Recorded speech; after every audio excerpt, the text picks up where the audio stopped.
안녕하세요. 김선우 인사드립니다. 여러분들도 아시다시피 도널드 트럼프의 관세 전쟁이 확전되며 암호화폐 시장은 암울한 하락장을 보여주고 있죠. 투자 심리가 악화된 것은 물론 암호화폐 대장 비트코인은 거래소 보유량이 2022년 이후 최저 수준으로 감소했다고 합니다. 그 영향으로 다른 알트코인들 또한 하락세를 보여주고 있죠. 리플 또한 좋지 않은 상황인데요. 코인텔레그래프에 따르면 XRP의 추가 하락 가능성을 경고했다고 하죠. 미국 소비자 물가지수 CPI 발표 이후 횡보를 보여주고 있으며 핵심 지지선 2.2달러가 무너지면 추가 하락 가능성이 크다고 경고했습니다. 지지선이 무너지면 큰 하락이 예고되어 많은 투자자들이 주목하고 있죠. 그나마 다행인 건 기술 지표를 분석해봤을 때 대칭 삼각형에서 벗어난 이후 상승 모멘텀의 지속을 알리는 강세 패턴을 보여주고 있다고 합니다. 전체적인 시장이 횡보를 유지하거나 하락장일 땐 어느 정도 물러서서 관망하는 스탠스를 유지하는 게 좋죠. 저 또한 시장의 흐름을 지켜보며 관망하고 있는 와중에 갑자기 여러 세력들과 기관 그리고 고래들이 리플을 매집하면서 거래량이 급등하는 걸 확인할 수 있었습니다.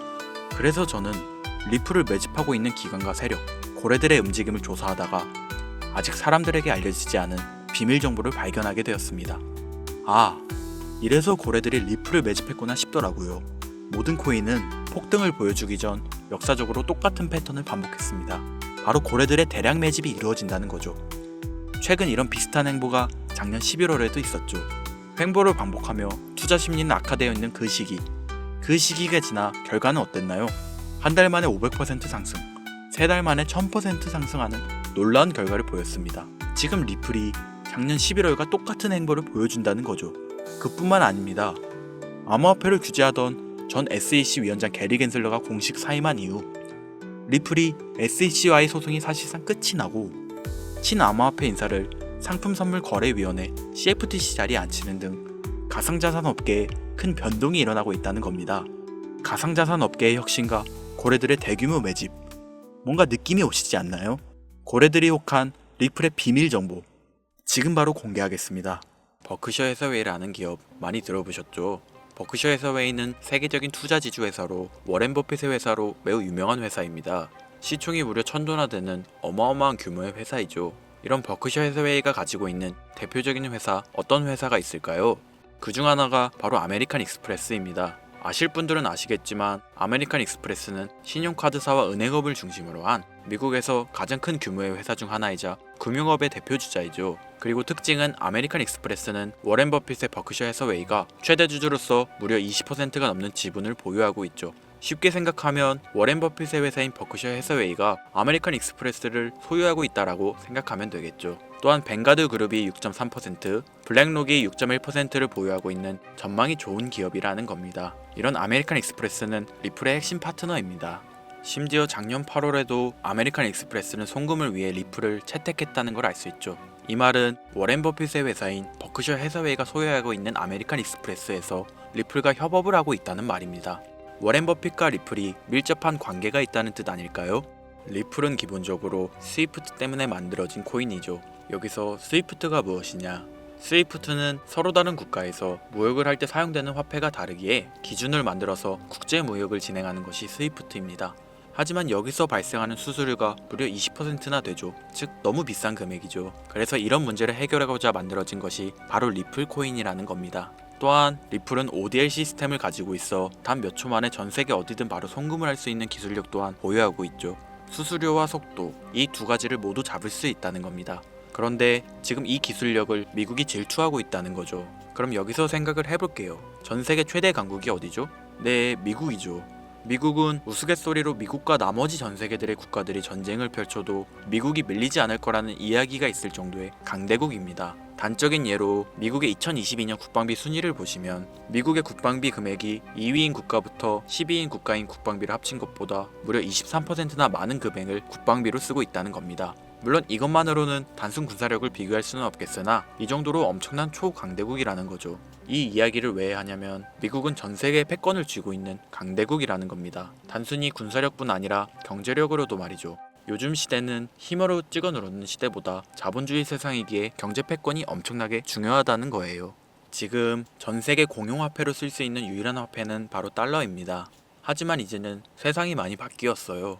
언제부턴가 현물화폐보다 편리하고 안전하며 유동성마저도 뛰어난 암호화폐가 탄생을 하고 말았죠. 이 암호화폐가 탄생을 하고 오랜 시간이 지나지 않아 달러의 패권이 달러의 입지가 조금씩 흔들리기 시작했고 지금은 수많은 암호화폐들이 달러의 자리를 위협하고 있는 상황입니다. 앞으로 암호화폐가 달러를 잡아먹게 된다면 미래의 미국은 전 세계의 경제 패권을 줄 수가 없게 되죠.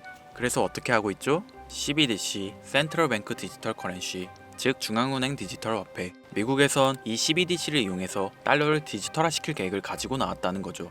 하지만 CBDC를 발행하기엔 오랜 시간이 필요하기에 그 시간 동안 달러의 패권이 흔들릴 것이고 그리 된다면 달러의 입지가 위험해지고 경제 패권을 더 이상 쥘 수 없게 될지도 모른다는 거죠. 그래서 미국의 바이든 정부는 암호화폐를 규제하기 시작했습니다. 수년간 암호화폐를 규제하고 압박을 했죠. 하지만 이제는 그게 더 이상 불가능해졌다는 거예요. 세상이 달라졌다는 거죠. 그리고 그걸 알고 있고 세상의 흐름을 읽고 있는 트럼프는 비트코인 컨퍼런스에서 암호화폐 대통령이 되겠다라며 자신있게 외쳤던 것이죠. 그리고 그가 당선된 이후 정말로 친암호화폐 정책을 펼쳐나가기 시작했죠. 이미 뛰어난 사업가였던 그가 이 흐름을 놓칠 이유가 전혀 없다는 겁니다. 자, 그렇다면 앞으로 리플의 행보 어떻게 될 것 같으신가요? 정확히 잘 모르시겠죠? 그래서 제가 그에 대한 답변으로 엄청난 자료를 찾아왔습니다. 이 정보는 제가 우연히 발견한 정보인데요. CBDC를 위해 기반으로 삼을 가교통화 코인의 적합성 및 미 연방지구별 논의사항을 보여주는 자료입니다. 여기에 보시면 보스톤, 뉴욕, 필라델피아, 애틀랜타, 시카고 등등등 수많은 미국 지역들의 통합 예측 자료가 나오고 있죠. 여기에서 아래로 쭉 내려보면 크로스링키드, 즉 가교통화로서의 적합성을 보여주는 표가 있습니다. 대부분의 코인들이 부적합이라고 나와 있습니다. 하지만 여기 리플과 시바이누가 보류라고 표기되어 있는 걸 확인할 수 있었습니다. 뭐 그럴 수 있어요. 리플은 법적 공방이 남아있고 시바이누는 탈중앙화를 목적으로 나온 코인이다 보니 어찌 보면 CBDC와는 어울리지 않을 수 있죠. 하지만 다르게 생각해보면 두 코인 모두 세계 어디든 자유롭게 금융 서비스를 제공받을 수 있다 보니 이보다 더 뛰어나고 자유로운 가교통화가 있을 수 있을까? 라는 생각도 들긴 했죠. 그런데 여기서 저는 충격적인 내용을 확인할 수 있었어요. 여기 보이시나요? 시바이누조차 보류로 나와 있는데 이 생소한 코인이 적합이라고 나와 있었습니다. 진짜 너무 생소한 코인이었어요. 그래서 이 코인의 정보를 좀 찾아봤는데 정말 신기할 정도로 정보가 없었습니다. 그런데 바이낸스에는 이 코인이 상장이 되어 있더라고요. 그래서 저는 의구심이 들었습니다. 전 세계 은행을 이을 수 있는 가교통화 자리에 아무도 모르는 코인이, 그것도 정보도 별로 없는 코인이 리플과 시바이누보다 높은 자리를 선점하고 있다? 그리고 신기할 정도로 정보가 완벽하게 통제가 되어 있다? 아무리 봐도 너무 이상해서 곰곰이 생각을 해보다 얼마 전에 있었던 미국 대선이 떠올라서 혹시 트럼프 당선에 이목이 쏠려있을 때를 노려 4분기에 이 코인을 가교통화로서 밀어주려는 건가? 라는 생각이 확 들더라고요. 그래서 바로 국내 거래소 중 가장 거대한 거래소인 업비트를 확인해 봤는데 놀랍게도 올해 이미 상장이 되어 있었습니다. 그뿐이 아니었죠. 일본의 비트플라이어, 중국의 후오비, 미국의 코인베이스, 유럽의 비트스탬프, 인도의 와즈렉스, 두바이의 바이비트 등 전 세계에서 내놓아야 할 가상화폐 거래소에 모두 4분기 상장 예정인 코인으로 올라와 있었습니다. 이제 이해가 되기 시작했죠. 이 코인을 말미삼아 미국이 다시 한번 전 세계 경제 패권을 쥐려고 하고 있는 것 같습니다. 제가 그래서 이 코인을 구독자님들에게 공유해 드리려고 영상을 촬영해서 올렸는데 이게 유튜브 측에서 자체적으로 막아버리더라고요. 아무래도 미국 대선과 관련해 있는 코인이다 보니 유튜브 측에서 자체 필터링이 되는 것 같아요. 벌써 2번이나 경고 먹었어요. 한 번만 더 경고 먹으면 더 이상 구독자님들께 좋은 영상을 제공해 드릴 수가 없어서 어쩔 수 없이 상단부에 있는 제 개인 번호 010-8056-5800, 010-8056-5800 이 번호로 코인이라고 적어서 문자 보내주시는 분들에게 해당 코인 정보를 제공해 드리려고 합니다. 구독자님이신 걸 확인하는 즉시 해당 코인에 대한 정보 바로 제공해 드리도록 하겠습니다. 요즘 저를 사칭해서 정보를 팔아먹으려고 하는 악질업자들이 너무나도 많이 늘어나고 있습니다. 제보가 진짜 빗발치고 있어요. 다시 한번 말씀드리지만 저는 절대로 금전을 요구하거나 멤버십 가입 유도 및 개인정보 등을 요청하지 않습니다. 그런 사칭범들이 워낙 많아 문자 보내주시는 분들 한 분 한 분 제 구독자님이신지 확인 후 공유해드리다 보니 약간의 시간이 소요가 된다는 점 다시 한번 양해 부탁드립니다. 저는 많은 거 안 바래요. 오로지 제 채널을 키우기 위해서 제 영상을 보시고 제 채널 구독, 좋아요, 알림 설정 그리고 댓글 정도 남겨주시면 저는 그걸로 만족합니다. 그러니 이것 외에 요청하는 게 있다면 제가 아니라 사칭이니 조심하세요. 앞으로 더 좋은 영상, 더욱 도움이 되는 정보로 다시 찾아뵙겠습니다. 오늘 하루도 고생하셨습니다. 김선우입니다. 감사합니다.